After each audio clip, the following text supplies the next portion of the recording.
A week ago, we laid to rest a beloved family member who had been ailing and was admitted in hospital for over 3 months. Some of that time was spent in the ICU ward. With the cost of healthcare as it is in this country, as a family, we were still staggered by the final bill presented to us. However, with help from friends, family and the community, we were able to clear the huge bill and give our loved one a good send-off. We were lucky to have been helped because the reality for a majority of Kenyans is a living nightmare. Many of us have been included in several WhatsApp groups to help offset medical bills, for burials and for treatment. Families are suffering and sometimes there is no hope at all in the horizon. The COVID-19 pandemic is still very much here, alive and well, and with real consequences for everyone. That is why it horrifies me when I see crowds of people attending a political event without social distancing, with very few masks visible. Probably most of those masks will be on the dais. I see people literally taunting COVID-19, saying, njoo niko hapa kwa mkutano wa hadhara na sijali, njoo si ukuje. That is what comes to mind when I see these crowds. We can blame the police and the entire government machinery for not enforcing the protocols. And yes, they should. But let's face it, these politicians cannot force us to attend their meetings.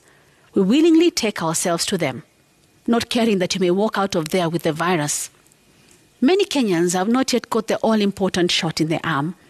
We don't have enough vaccines. Yes, the government has put in a lot of efforts in trying to procure vaccines for Kenyans. It is, however, a long journey to have everyone get it. What's more, right now some countries are rolling out 3rd and 4th doses, while we struggle to get even a quarter of the population get the first shot. That is why, as a people, we cannot put ourselves in harm's way just because a certain politician is in the area or in my neighborhood. Currently, it costs between 22,000 shillings to over 50,000 shillings a day to treat COVID-19. Now looking at asymptomatic patients to those who require ICU facilities. Multiply that with 2 weeks or even more, and tell me how many Kenyans will be able to afford this treatment? The politician you're running to listen to will most definitely be able to afford it for himself or herself and their family members.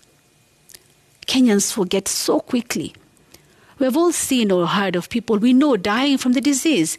We have seen or heard of people we know struggling to breathe and being forced to use supplementary oxygen to survive. People, this virus is not a joke. It has literally crippled the whole world. Even those rich countries that have been able to vaccinate large percentages of their populations are struggling with new variants and fresh waves of infections. Sembuse CC. We need to stop putting our lives and those of people around us in danger. We need to listen and talk note. When we are told, you can get it, I can get it, listen and take action by not following politicians, by not going for rallies. Maybe one day when a politician arrives at a venue and finds no one, it may be a lesson to all of them that you cannot take people's lives for granted. And that is my memo.